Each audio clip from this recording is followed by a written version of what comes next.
The autumn sun hung low over the Rio Grande when Isaac Lawson found the young woman sitting by the river's edge, her shoulders shaking with sobs that seemed to tear from the very depths of her soul. He had been tracking a rogue Mustang for the better part of 3 days, his supplies running low and his patience wearing thin. But the sound of someone crying stopped him cold in his tracks somewhere between Silver City and the Mexican border on that October afternoon in 1878.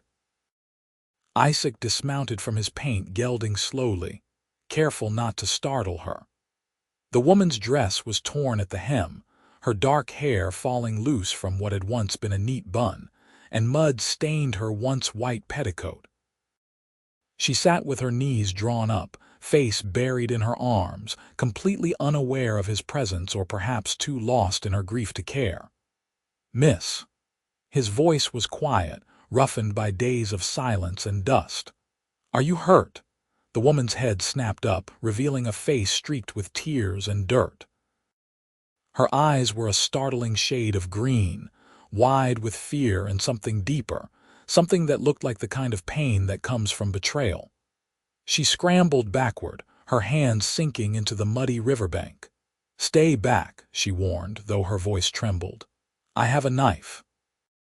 Isaac raised his hands slowly, showing empty palms. "I am not here to hurt you, miss. I heard you crying and thought you might need help. Are you injured?" She stared at him for a long moment, taking in his worn leather vest, the honest face beneath his wide-brimmed hat, and the way he kept his distance. Slowly, her shoulders sagged and fresh tears spilled down her cheeks. "I am not injured," she whispered. "At least not in any way that shows." Isaac nodded slowly and took a step back, giving her space. "My name is Isaac Lawson. I have been tracking a wild horse for my ranch north of Silver City. I have water and some food if you need it. No strings attached, just help if you want it." The woman studied him again, and something in his steady gaze seemed to convince her. She wiped at her face with the back of her hand, succeeding only in smearing more dirt across her pale skin. "Violet," she said finally. "Violet Lancaster. And I could use the water, thank you." Isaac retrieved his canteen from where it hung on his saddle and approached slowly, extending it to her. Their fingers brushed as she took it, and he felt the tremor that ran through her hands. She drank deeply, water spilling down her chin in her haste. "Easy now," he said gently. "Take your time." "The water is not going anywhere." Violet lowered the canteen and drew a shuddering breath. "I suppose you are wondering what I am doing out here alone, looking like something a cat dragged in." "Only if you want to tell me," Isaac replied, settling himself on a rock a respectful distance away. "Otherwise, it is your business." His casual acceptance seemed to break something loose inside her. "I was supposed to be married today," she said, her voice cracking, "in Silver City, to a man named Gerald Whitmore. He owns the general store on Main Street." Isaac knew the name. Gerald Whitmore was a prosperous merchant, 20 years older than Isaac's own 26 years, with a reputation for being shrewd in business and cold in temperament. "I arrived from Boston 3 weeks ago," Violet continued, staring at the river. "An arrangement made by my father before he died. My mother passed when I was young, and my father's debts were considerable. He arranged the marriage before his death, thinking he was securing my future. Gerald sent money for my passage, and I came west with such hope.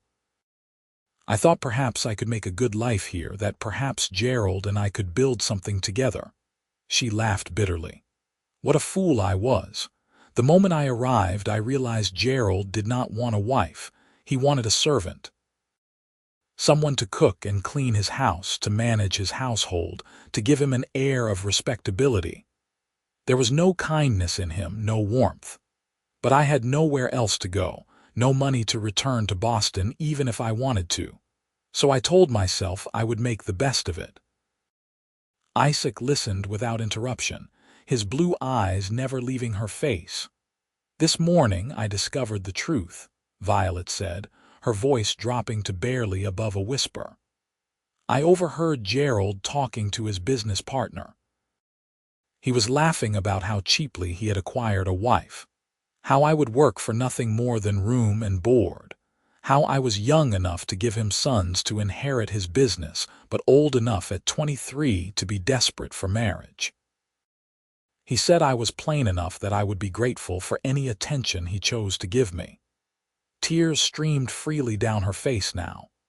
I stood there in my wedding dress, listening to him reduce me to nothing more than an unpaid laborer and a broodmare, so I ran. I just started running, and I did not stop until I could not run any more. And now I am here, with nowhere to go and no one to turn to, crying like a child by a river in the middle of nowhere. Isaac was quiet for a long moment, his jaw tight. "You are not plain," he said finally. "And any man who would speak of a woman that way is not worthy of polishing her boots, let alone marrying her. You did the right thing running." Violet looked at him in surprise. "Did I? Now I have nothing. Gerald will tell everyone in town that I am a runaway, that I am unreliable and ungrateful. Who will hire me? Where will I go? One problem at a time," Isaac said calmly. "First, you need rest and food. Second, you need to decide what you want to do. Third, we figure out how to make that happen. But right now, the sun is getting low and these hills are not safe after dark. I have a camp about an hour's ride north. You are welcome to stay there tonight, get some proper rest, and we can talk about what comes next in the morning." Violet hesitated. "You are being very kind to a stranger." "Why?" Isaac stood and looked out at the river, his expression thoughtful. "My mother raised me to help people who need it. She died when I was 15, and the neighbor women took turns bringing food and helping with my younger sister, until my father recovered enough to function again. People helped us when we needed it. I reckon I can do the same for someone else." Something in his simple honesty made Violet trust him. She nodded slowly. "All right. Thank you, Isaac." They rode north as the sun painted the sky in shades of orange and pink. Violet sat behind Isaac on his horse, her arms wrapped around his waist, too exhausted to be self-conscious about the intimacy of the arrangement. He was solid and warm, and for the first time in weeks, she felt safe. Isaac's camp was simple but well organized. A canvas shelter stretched between two pinon pines, a fire ring circled with stones, and his supplies packed neatly in saddlebags. He helped Violet down from the horse and gestured to a bedroll near the fire. "You sit and rest," he said. "I will get the fire going and make some food." Violet watched as he moved efficiently around the camp, building up the fire and pulling out supplies. There was something soothing about his quiet competence, the way he went about his tasks without fuss or complaint. He heated beans and salt pork in a small pot, toasted hardtack over the flames, and brewed coffee that smelled like heaven itself. They ate in comfortable silence, the darkness settling around them like a blanket. The night sounds of the desert rose around them, coyotes calling in the distance, the rustle of small creatures in the brush. "Tell me about your ranch," Violet said finally, breaking the silence. Isaac poked at the fire with a stick. "It is not much yet. 200 acres of rough land about 10 miles north of Silver City. I have been building it up for the past 5 years, saving every penny I earned working on other people's ranches. Got about 40 head of cattle now, some horses.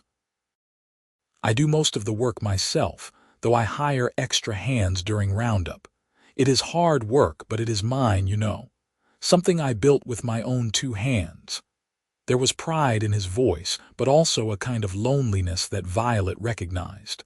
"What about your family?" she asked. "My father died 3 years back. Heart gave out one day while he was working. My sister Sarah got married last year to a shopkeeper in Santa Fe. She is happy there, expecting her first baby come spring.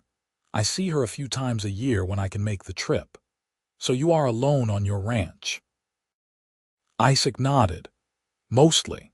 Like I said, I hire help when I need it, but day to day it is just me.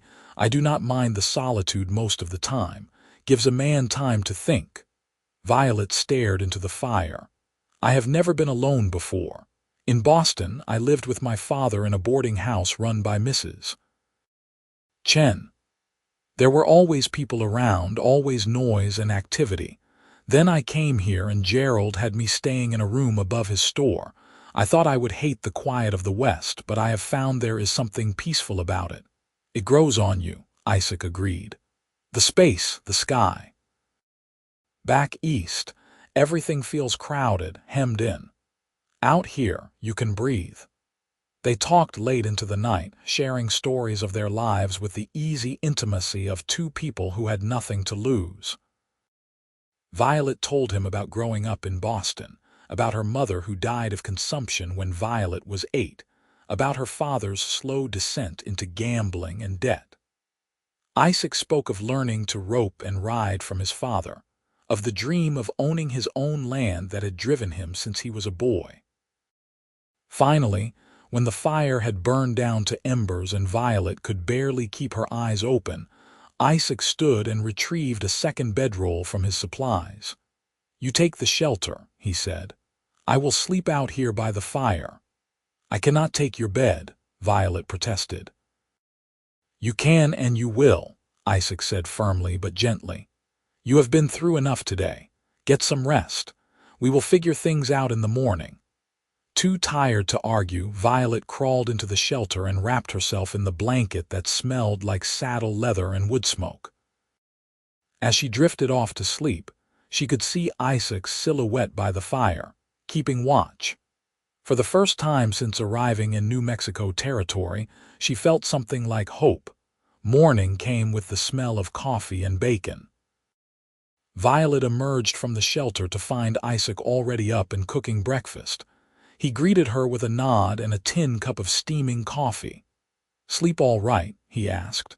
Better than I have in weeks, Violet admitted, accepting the coffee gratefully.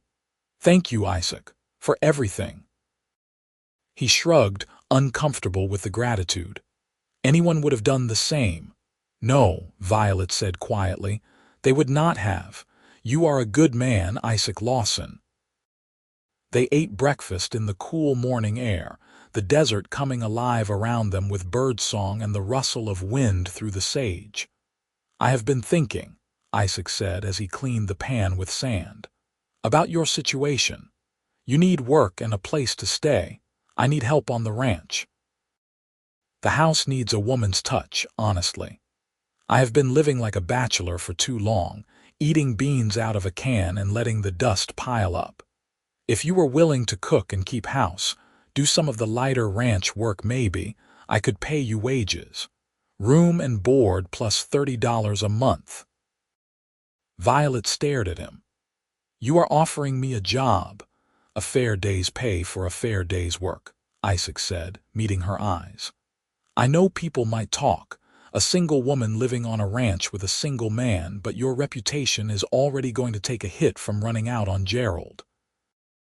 At least this way you would have money in your pocket and a roof over your head. After a few months, if you wanted to move on, you would have enough saved to go wherever you wanted. Why would you do this for me? Violet asked, her voice shaking.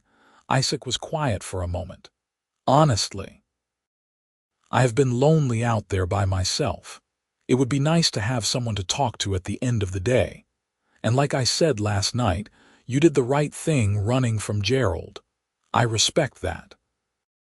Takes courage to walk away from security, even if that security comes with a price you should not have to pay. Violet felt tears prick her eyes again, but this time they were not tears of despair. Yes, she said. Yes, I will work for you. Thank you, Isaac. They spent the rest of the morning breaking camp and preparing for the ride to Isaac's ranch. As they worked side by side, Violet felt some of the weight lift from her shoulders. She had a plan now, a purpose. Whatever happened next, she would face it with her head held high. The ride to the ranch took most of the day. They stopped to rest the horse periodically, sharing water and the last of Isaac's jerky. As they rode, Isaac pointed out landmarks, teaching her the lay of the land. "That peak there is called Copper Mountain," he said, gesturing to a distinctive formation to the east. "Good way to orient yourself if you ever get turned around. And see that line of cottonwoods? That marks the creek that runs through the property. Dries up in summer sometimes, but right now it is running good." The ranch house came into view as the sun began its descent toward the horizon. It was a simple structure, built of adobe and rough-cut timber, but it was solid and well-maintained. A barn stood nearby, along with a corral and several smaller outbuildings. Mountains rose in the distance, purple against the fading sky. "It is beautiful," Violet breathed, and she meant it. There was something honest and real about the place, something that spoke of hard work and dreams built from the ground up. Isaac helped her down from the horse, and she was acutely aware of the strength in his hands, the way he steadied her with easy confidence. He showed her into the house, apologizing for the state of it. He had not been exaggerating about needing a woman's touch. Dust coated every surface, dirty dishes were piled in the basin, and cobwebs decorated the corners. But the bones of the house were good, with a large main room that served as kitchen and living area, 2 smaller bedrooms and real glass windows that let in the light. "You can take the larger bedroom," Isaac said. "I will move my things into the smaller one. There is a well out back with good water, and the outhouse is behind the barn. Not fancy, but it is weatherproof and warm in winter." Violet walked through the house, her mind already cataloging what needed to be done. "Do you have cleaning supplies? Soap, a broom?" "In the storage room off the kitchen," Isaac said. "Help yourself to whatever you need." They spent the rest of the evening settling in. Isaac moved his personal belongings into the smaller bedroom while Violet began the monumental task of cleaning. She swept and scrubbed until her arms ached, but there was satisfaction in watching the house transform. Isaac made a simple dinner of beans and cornbread, and they ate at the rough wooden table he had built himself. "I will need to ride into town tomorrow," Isaac said. "Let people know the situation before gossip gets ahead of the truth. Mrs. Patterson runs the boarding house in Silver City. She is a good woman, fair-minded. If I explain things to her, she will help spread the word that you are working here as my housekeeper. Nothing improper." Violet nodded, grateful for his thoughtfulness. "What about Gerald?" "Let me handle Gerald," Isaac said, his voice taking on a hard edge. "He does not get to ruin your reputation because you had the sense to walk away from him." The next morning, Isaac rode into Silver City while Violet continued the work of making the ranch house livable. She found curtains packed away in a trunk, obviously made by a woman's hands, probably Isaac's mother or sister. She washed them and hung them in the windows, immediately making the space feel more like a home. In town, Isaac went straight to the boarding house. Mrs. Patterson, a formidable woman in her 50s with steel-gray hair and sharp eyes, listened to his explanation without interruption. "So the girl ran rather than marry Gerald Whitmore," she said when he finished. "Cannot say I blame her. That man has a mean streak, but you know people will talk, Isaac, her staying out at your place." "I know," Isaac said, "but she needs work and I need help. Everything is above board. I am paying her fair wages, and she has her own room. I was hoping you might help me make sure people understand that." Mrs. Patterson studied him for a long moment. "You are a good man, Isaac Lawson. Your mother would be proud. I will spread the word that Miss Lancaster is employed as your housekeeper. But you both need to be careful. One hint of impropriety and the gossip will be merciless." "We will be careful," Isaac promised, His next stop was Gerald Whitmore's general store. He found the merchant behind the counter, looking sour and angry. "Lawson," Gerald said coldly, "if you are here about that ungrateful woman I was fool enough to send for, you can save your breath. She showed her true colors by running out on our wedding. Good riddance." Isaac planted his hands on the counter and leaned forward. "Let me make something very clear, Whitmore. Miss Lancaster heard you talking about her like she was livestock you had purchased. She had every right to walk away, and she did. Now she is working for me as my housekeeper, everything proper and above board. And if I hear that you have been spreading lies about her character, you and I are going to have words. Understood?" Gerald's face flushed red. "You cannot come in here and threaten me." "I am not threatening you," Isaac said evenly. "I am making you a promise.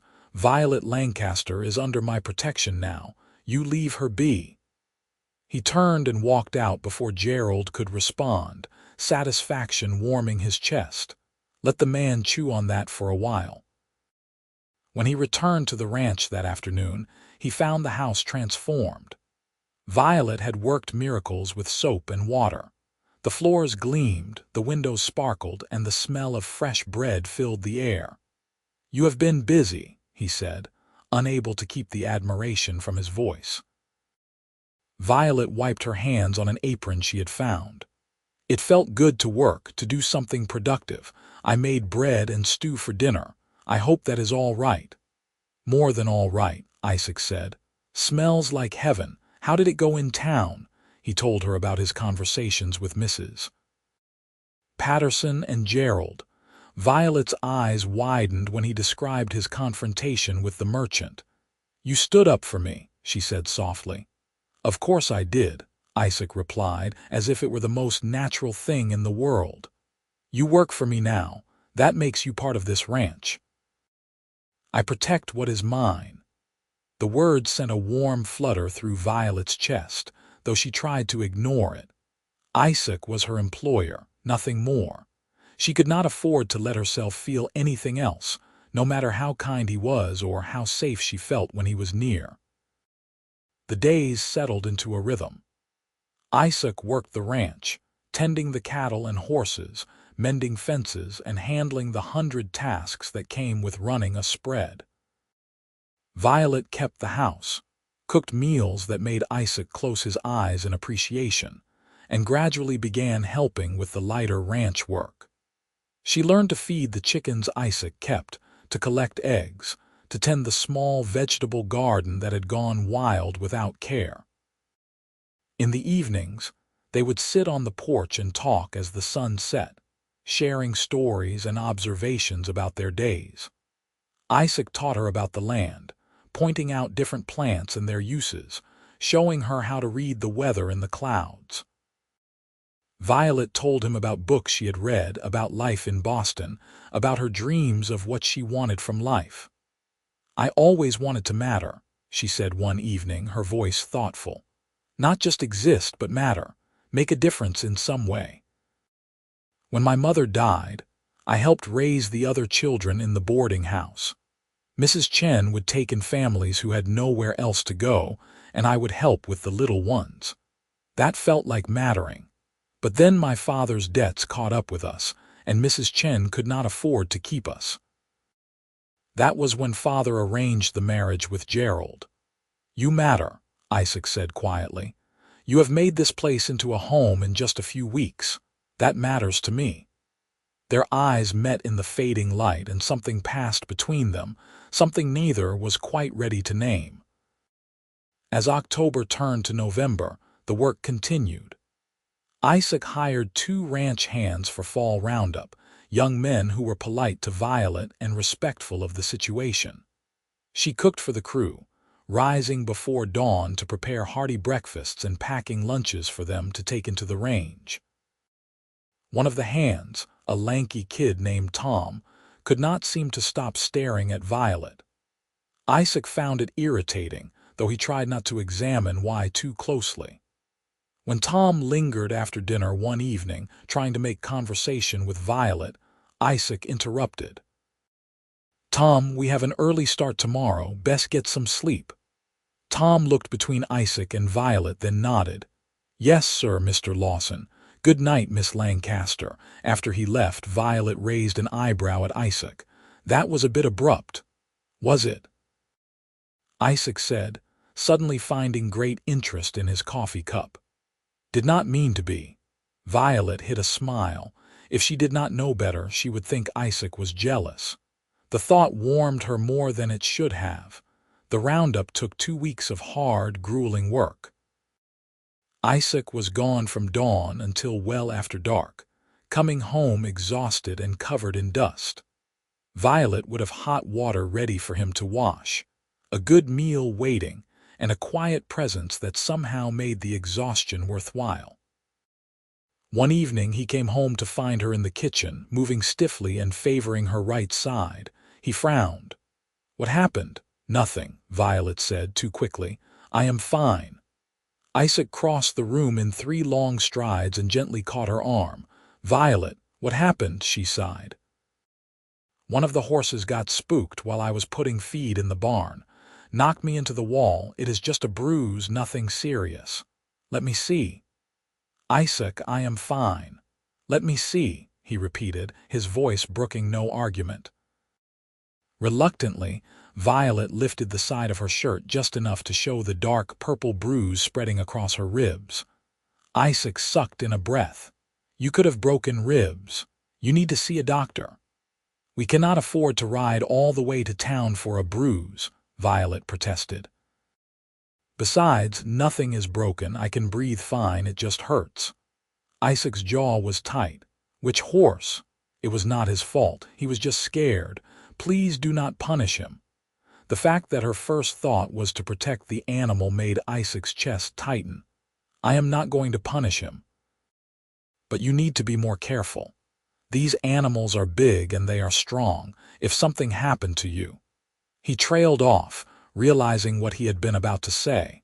If something happened to her, he did not know what he would do. When had she become so important to him? When had her presence become something he counted on, looked forward to, needed? Violet was staring at him, her green eyes wide. Isaac, he cleared his throat and stepped back. Just be more careful, please. Over the next few days, Isaac was hyper-aware of Violet's injury. He insisted on handling any work that required lifting, took over the barn chores completely, and checked on her constantly. Violet found it endearing and exasperating in equal measure. I am not made of glass, she said on the 3rd day when he took a water bucket from her hands for the 10th time. I know that, Isaac said, but you are hurt and you work for me. That makes you my responsibility. Is that all I am? Violet asked before she could stop herself. A responsibility. Isaac froze, the bucket dangling from his hand. They stood in the yard, the November sun warm on their faces, and the question hung between them like something alive. No, Isaac said finally, his voice rough. No, that is not all you are. Then what am I, Isaac? He set the bucket down and turned to face her fully. You are the first person I think about when I wake up, and the last person I think about before I sleep. You are the reason I hurry through my work now instead of dragging it out to fill the day. You are the person whose smile can make me forget about everything else that is wrong in the world. You are. He stopped, struggling for words. You are important to me, Violet, more important than you should be. Violet's heart was pounding so hard she could hear it in her ears. Why should not I be important? Because you work for me, Isaac said. Because you came here running from one man who wanted to use you, and the last thing you need is another man making demands. Because you deserve better than a struggling rancher who can barely keep his head above water most months. Should not I be the judge of what I deserve? Violet asked, stepping closer to him. Isaac, you saved me, not just from Gerald but from despair. You gave me hope when I had none.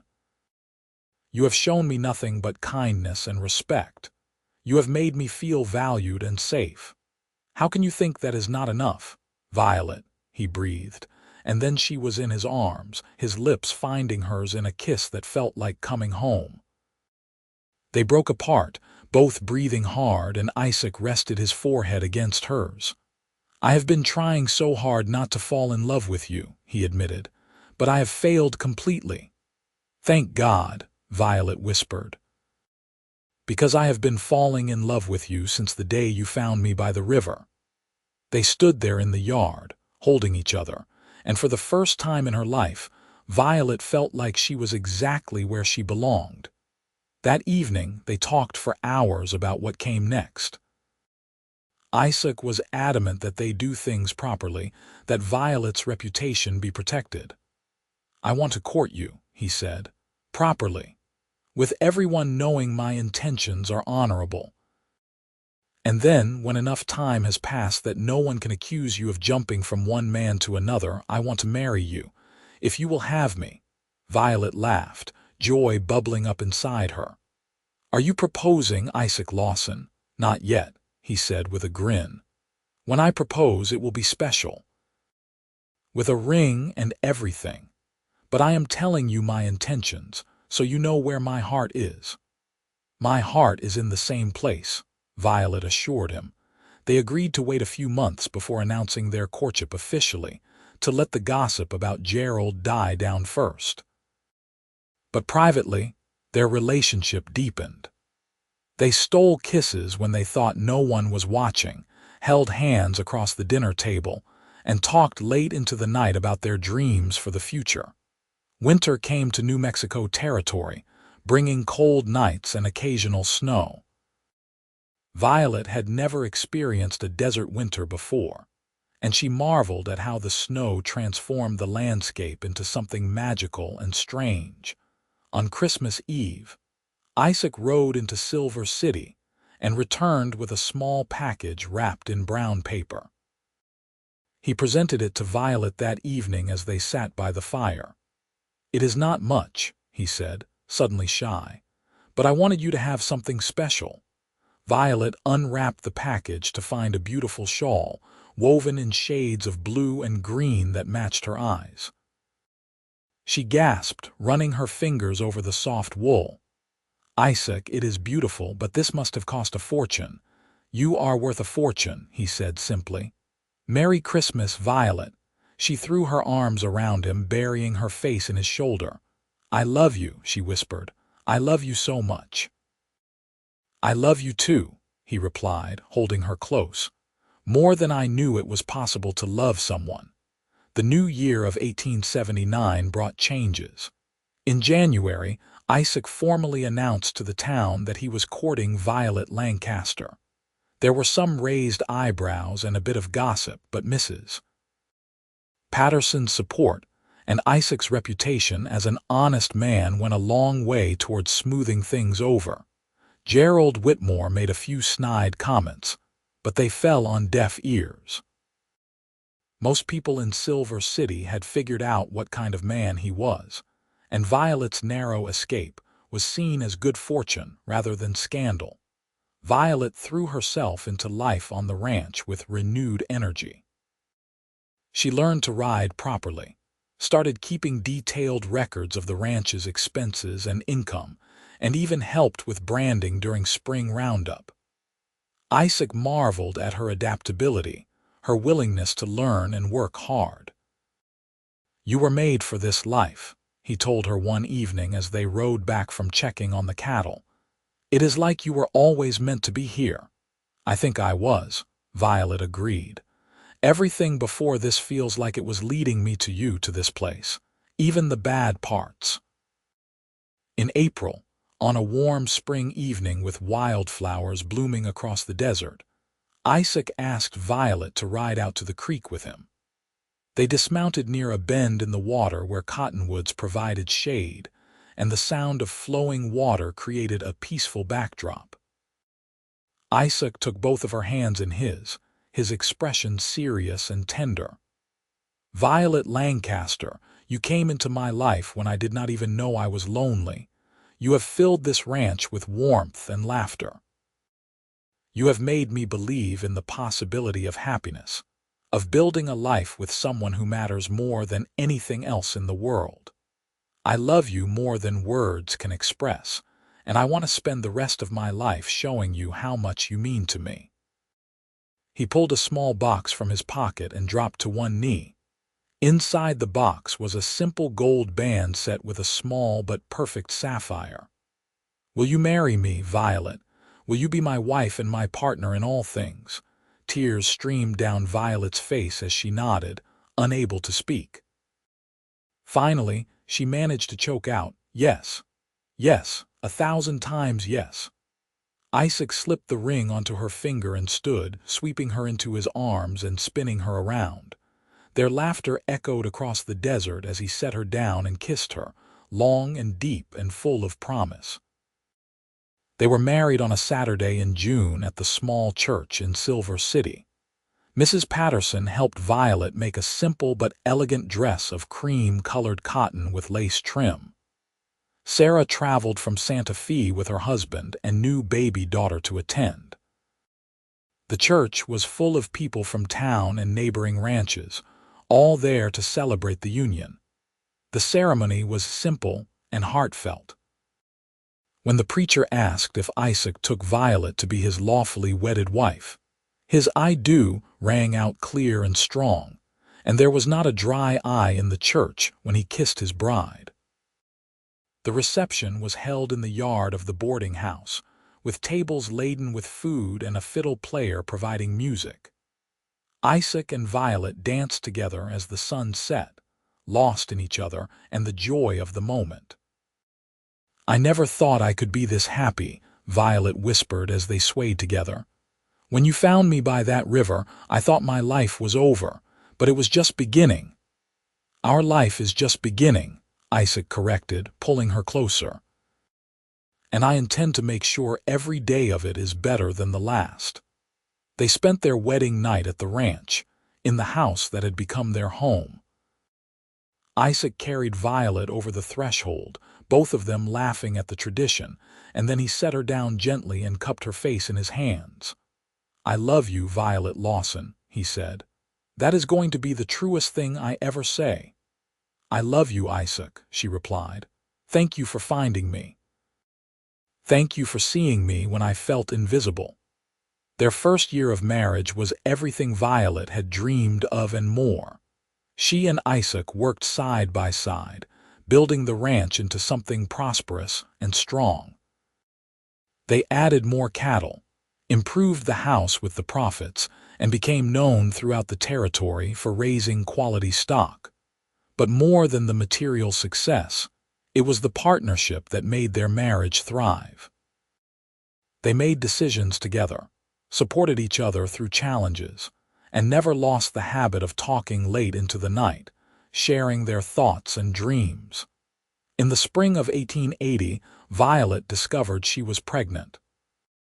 She told Isaac on a warm May evening as they sat on the porch watching the sunset.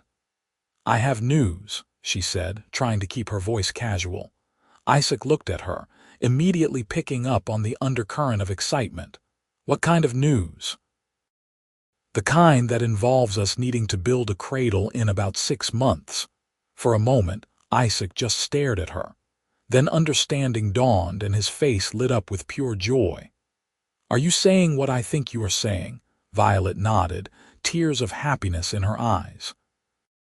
"We are going to have a baby, Isaac. You are going to be a father."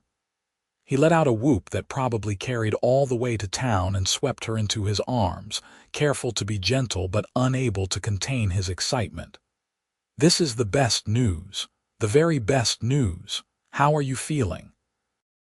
Do you need to sit down? Should you be working so hard?" Violet laughed at his immediate protectiveness. "I am fine. Pregnant women have been doing ranch work since the beginning of time, but you might have to take over mucking out the barn. The smell has been making me queasy." "I will muck out 100 barns," Isaac declared. "I will do anything you need. Violet, we are going to have a baby." The pregnancy progressed smoothly. Isaac was attentive to the point of being overbearing, constantly worrying about Violet's health and trying to prevent her from doing any heavy work. Violet bore his fussing with good humor, knowing it came from love. They spent the summer preparing for the baby's arrival. Isaac built a beautiful cradle from oak, carving delicate designs into the headboard. Violet sewed tiny clothes and blankets, her heart full of anticipation. Sarah visited in August, bringing gifts for the coming baby and advice from her own experience as a mother. She and Violet spent hours talking about what to expect, and Sarah assured her that with Isaac by her side, everything would be fine. "He is a good man, your husband," Sarah said. "I have never seen my brother happier than he is with you." "I never knew I could be this happy," Violet replied. "Sometimes I still think about that day by the river, how desperate I felt. And then I think about how Isaac found me, how he saved me in every way a person can be saved. This baby is a miracle born from that miracle." On a cold December night, Violet went into labor. Isaac rode like fury to fetch the midwife from town, his heart pounding with fear and anticipation. Mrs. Patterson came too, bringing her calm presence and years of experience attending births. The labor was long and difficult, lasting through the night and into the next day. Isaac paced outside the bedroom, praying harder than he had ever prayed in his life. Finally, as the sun reached its zenith, the cry of a newborn filled the house. Mrs. Patterson opened the door, her face wreathed in smiles. "You have a son, Isaac, a healthy, strong boy, and Violet is doing fine. Come meet your child." Isaac entered the room to find Violet propped against pillows, exhausted but radiant, holding a tiny bundle wrapped in blankets. She looked up at him with tears streaming down her face. "Meet your son," she whispered. Isaac approached slowly, almost afraid to breathe. He looked down at the tiny face, red and scrunched and perfect, and felt his heart expand in a way he had not known was possible. "He is beautiful," Isaac said, his voice breaking. "You are both beautiful. Can I hold him?" Violet carefully transferred the baby to Isaac's arms.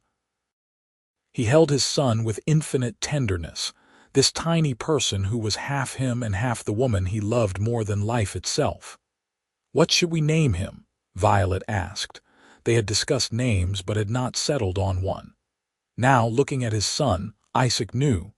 "What about James, after my father?" "James Michael Lawson." "James Michael Lawson," Violet repeated. "It is perfect. Hello, James. Welcome to the world." The baby opened his eyes, deep blue like his father's, and gazed up at Isaac with the unfocused stare of the newborn. Isaac felt something fundamental shift inside him. He had thought he understood love when he married Violet, but this was different, deeper in a way he could not articulate. "I promise you," he said softly to his son, "I will always protect you. I will teach you to be honest and kind and true. I will show you how to work hard and treat people right. And I will make sure you know every single day how much you are loved." Violet watched her husband with their child and felt her heart might burst from happiness. This man who had found her crying by a river, who had offered quiet comfort when she needed it most, had become the love she needed and more. He had become her home, her partner, her everything. Over the next few years, life on the ranch flourished. James grew into a sturdy, cheerful boy with his father's blue eyes and his mother's determination. In 1882, Violet gave birth to a daughter they named Rose Elizabeth, who had her mother's green eyes and her father's steady temperament. The ranch expanded as well. With Violet's careful management of finances and Isaac's skill with cattle and horses, the Lawson Ranch became one of the most successful operations in the territory. They hired permanent ranch hands, built a larger barn, and added on to the house to accommodate their growing family. But success never changed who they were at their core. Isaac remained the quiet, kind man who had offered help to a stranger by a river. Violet stayed compassionate and hardworking, always ready to help neighbors in need just as she had been helped. They made it a point to pass on the values that had brought them together.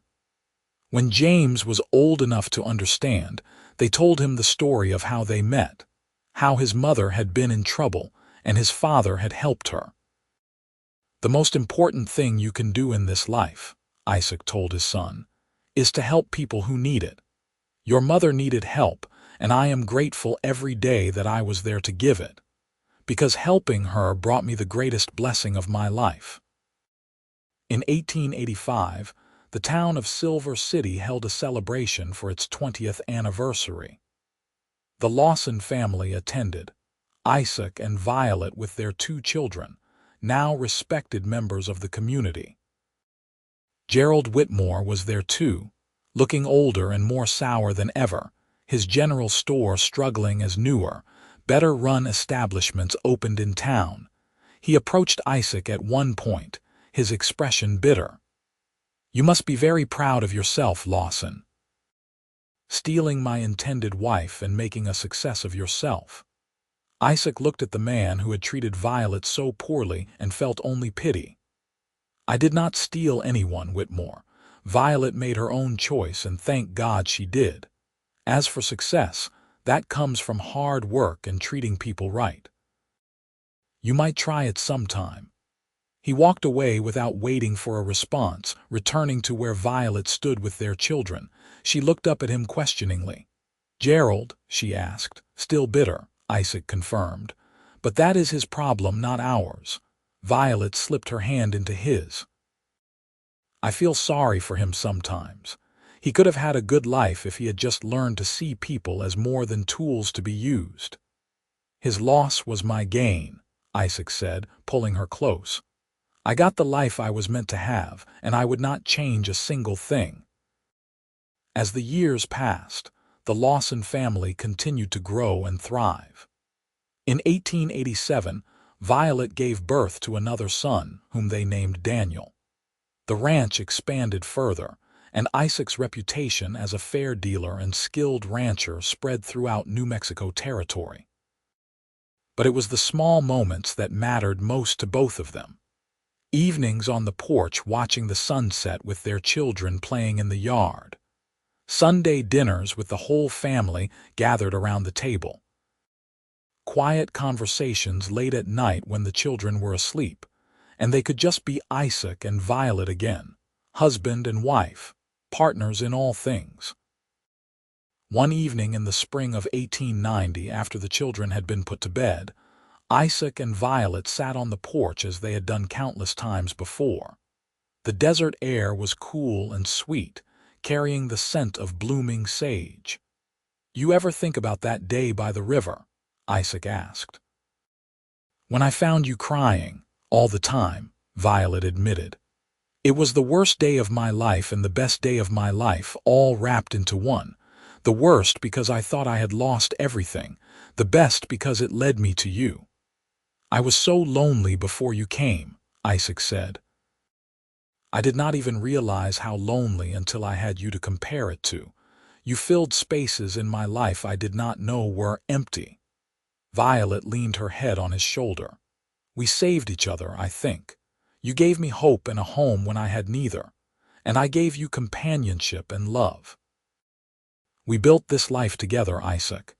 Everything we have, we built together. And we are not done building yet," Isaac said, pressing a kiss to the top of her head. "We have years ahead of us still, years to watch our children grow, to build this ranch into something we can pass down to them. Years to love each other. Promise me something," Violet said softly. "Anything. Promise me that no matter what comes, we will face it together, that we will always be partners, always be on the same side, that we will love each other through everything." Isaac turned her face up to his and kissed her gently. "I promise. From now until the end of my days, I am yours, Violet Lawson, my heart, my life, my everything. We are in this together always." In 1892, James turned 12 and began taking on more responsibilities around the ranch. He showed a natural aptitude for working with horses, and Isaac spent hours teaching him everything he knew. Rose, at 10, preferred helping her mother with the household and the ranch accounts, showing a head for numbers that impressed both her parents. Young Daniel, at 5, was the wild child of the family, always getting into mischief, but with such a cheerful disposition that it was hard to stay angry with him. The family took a trip to Santa Fe that summer to visit Sarah and her family. It was young Daniel's first time seeing a city larger than Silver City, and his wonder at the sights made everyone laugh. Sarah's daughter Anna was now 12, and she and James discovered they got along well, spending hours talking and exploring the city together. "Your children are beautiful," Sarah told Violet as they watched the young people from the porch of Sarah's house. "And so happy. You and Isaac have built something wonderful." "We have been blessed," Violet agreed. "There were times, especially in those early years, when things were hard. When the money was tight and the work seemed endless. But we always had each other, and that made everything bearable." "Isaac is a different man than he was before he met you," Sarah observed. "He was always good, always hardworking, but he was so serious, so focused on just surviving. You taught him how to live, how to find joy. I will always be grateful to you for that." The trip to Santa Fe was a happy time, full of laughter and family bonding.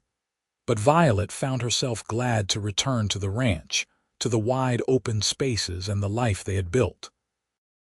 New Mexico territory had become home in a way Boston never had been, and the ranch was the heart of that home. As the century drew toward its close, the West was changing. The wild frontier days were fading, replaced by more settled communities and modern conveniences. In 1895, Silver City got its first telephone line, connecting it to the wider world. The railroad had come through years earlier, making travel and shipping goods easier than ever before.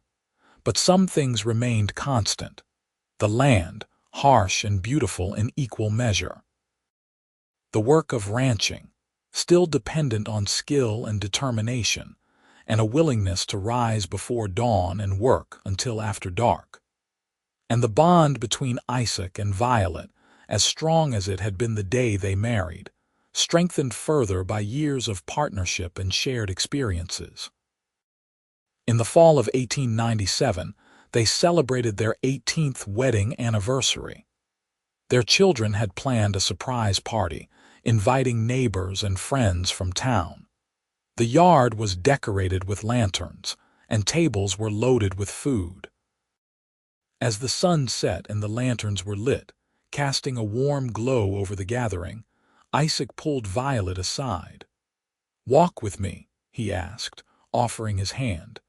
They strolled away from the party, up the small rise behind the house where they could look out over the ranch. The house, the barn, the corrals, the distant shapes of cattle grazing, all of it spread out before them like a kingdom they had built together. 18 years, Isaac said, shaking his head in wonder. "Sometimes it feels like yesterday that I found you by the river. Sometimes it feels like you have been with me my whole life." "I feel the same way," Violet said. "I can barely remember what life was like before you, before this." She gestured at the ranch, at the house where their children's laughter could be heard even at this distance.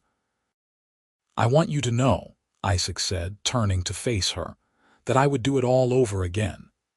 Every hard year, every struggle, every challenge. I would go through all of it again just to end up here with you, with our family. You are the best thing that ever happened to me, Violet Lawson." Violet felt tears spring to her eyes.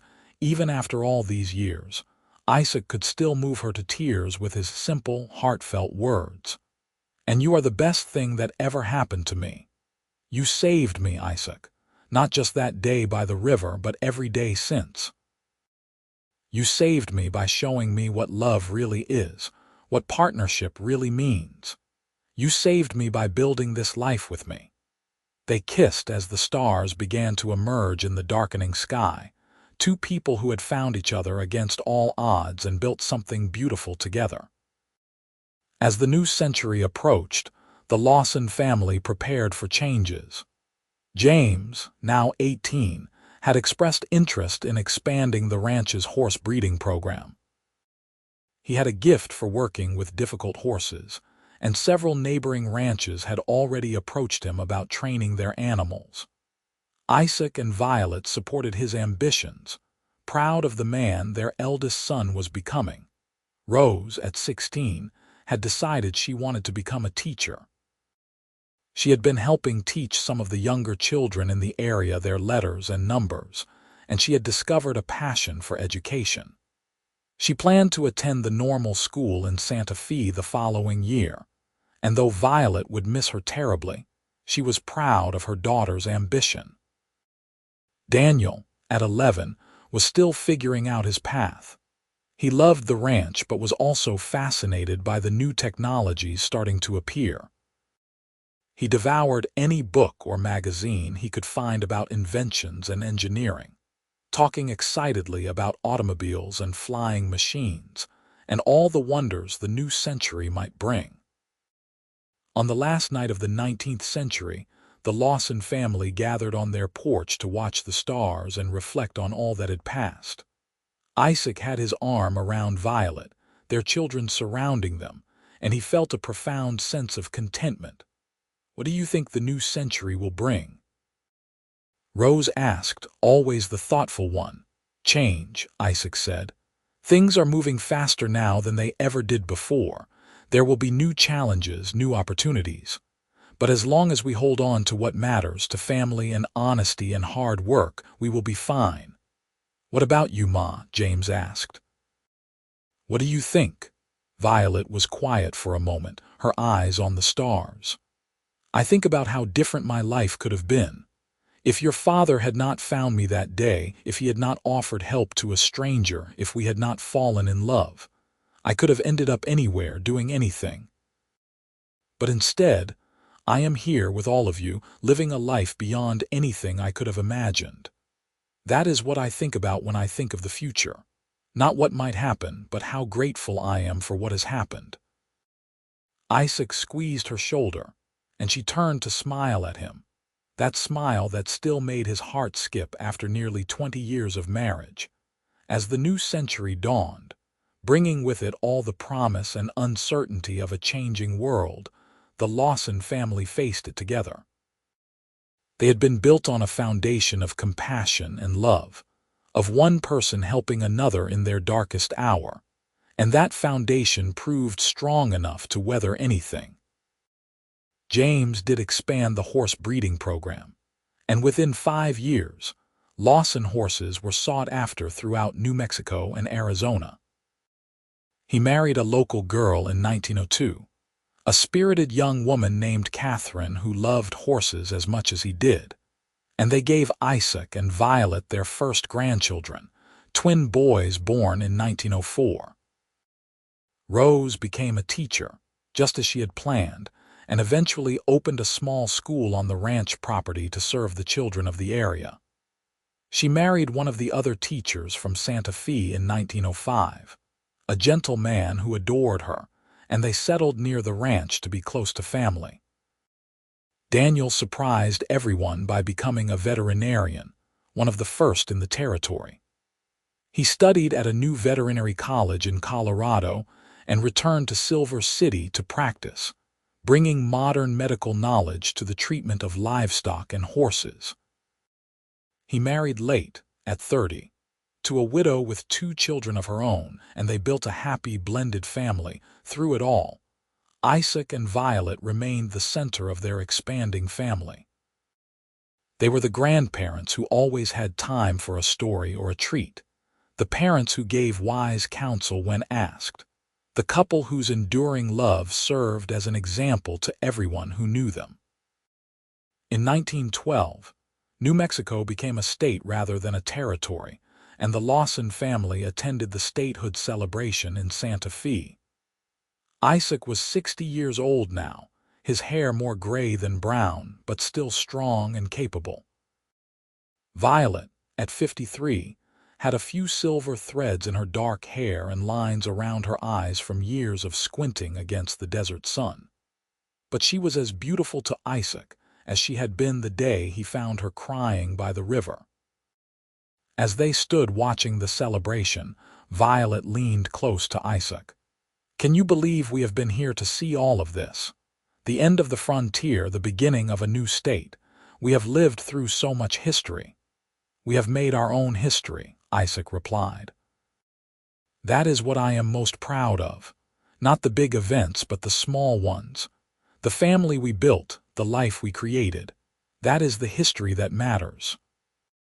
They lived to see the Great War come and go, anxiously following news of the conflict in Europe and thanking God that their sons were too old and their grandsons too young to be called to fight. They weathered droughts and good years, market fluctuations and family triumphs and sorrows. On a warm evening in June of 1921, Isaac and Violet celebrated their 43rd wedding anniversary. The entire family gathered at the ranch, 3 generations of Lawsons filling the expanded house and spilling out into the yard. There were grandchildren and great-grandchildren now, a whole new generation carrying on the family name and traditions. As the party wound down and the younger children were put to bed, Isaac and Violet found themselves once again on their porch, watching the sun set over land they had worked and loved for more than 40 years. "You remember what you said to me that first day when you found me by the river?" Violet asked, her hand clasped in Isaac's. "I asked if you were hurt," Isaac recalled, "and I offered you water." "You offered me hope," Violet corrected gently. "You offered me kindness when I desperately needed it. You saw someone in pain and you stopped to help." That simple act of compassion changed both of our lives. "Best decision I ever made," Isaac said. "Stopping to help a crying woman by a river led me to everything I hold dear." They sat in comfortable silence, watching the desert paint itself in shades of orange and purple as the sun sank toward the horizon. After more than 4 decades together, they did not always need words. Their love had deepened into something beyond romance, though the romance was still there too. It was partnership and friendship and family all woven together, a tapestry of shared experiences and mutual support. "I love you, Isaac Lawson," Violet said softly. "From that day by the river to this moment right now, you have been the love I needed, the quiet comfort that became everything." "And I love you, Violet Lawson," Isaac replied, bringing her hand to his lips. "You have made my life richer and fuller than I ever dreamed possible. Every day with you has been a gift." As the stars began to emerge in the darkening sky, they remained on the porch, 2 people who had found each other in the vast wilderness of the West and built a love story for the ages. Around them, their family slept safely, the legacy of a cowboy who stopped to help a crying woman and discovered that sometimes the greatest adventures begin with a simple act of kindness. The ranch continued to thrive under the careful stewardship of James and his sons, but Isaac and Violet remained active and involved well into their later years. Isaac still rode out to check on the cattle occasionally, though he let the younger generation handle the harder work. Violet continued to manage the household and help Rose with the school, her sharp mind and steady hand still valuable assets. In the spring of 1925, Isaac and Violet took a trip back to the place where it had all begun.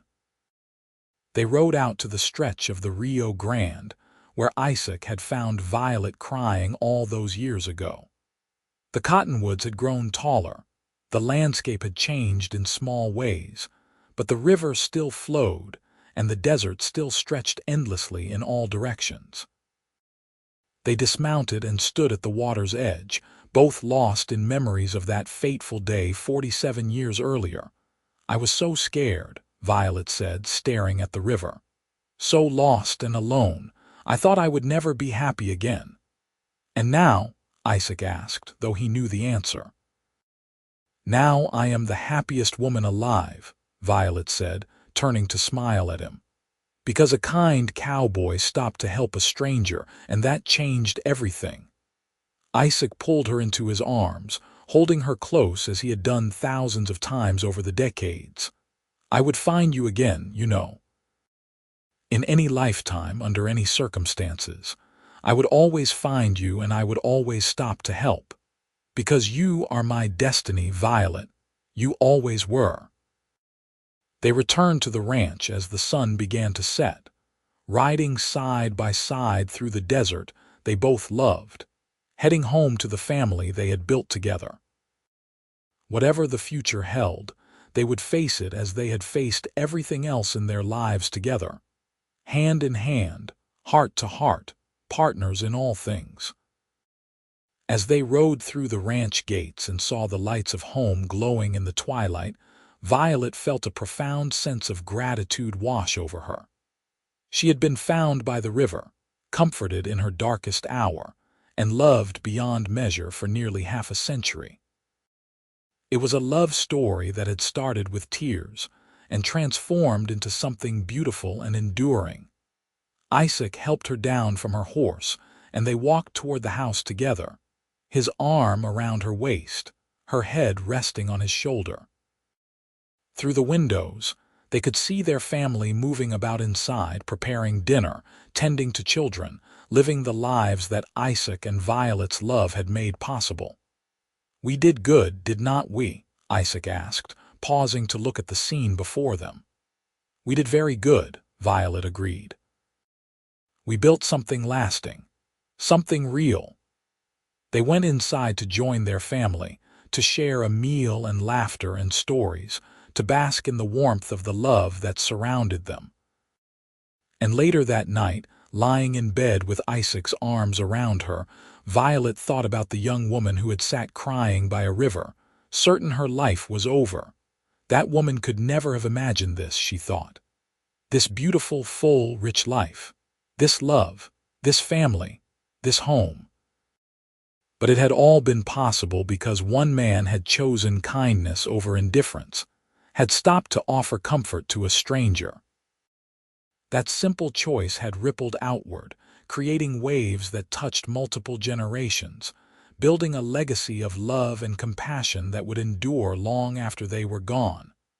"Thank you," Violet whispered into the darkness. "For what?" Isaac murmured, already half asleep. "For everything.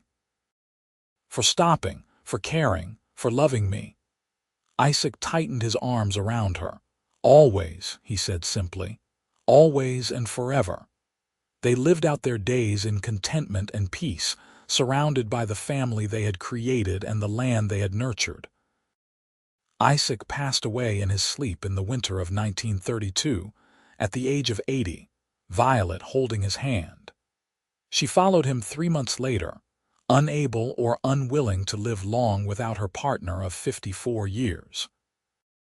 They were buried side by side on the hill overlooking the ranch, their graves marked with simple headstones that bore their names and the dates of their lives. But their true memorial was all around, in the thriving ranch that continued through their children and grandchildren, in the school that Rose had founded, in the horses that carried the Lawson name, in the veterinary practice that Daniel had established. Most of all, their memorial lived in the stories passed down through the generations. The story of how Isaac found Violet crying by the river, how his quiet comfort became the love she needed, how they built a life together based on kindness and partnership and unwavering devotion.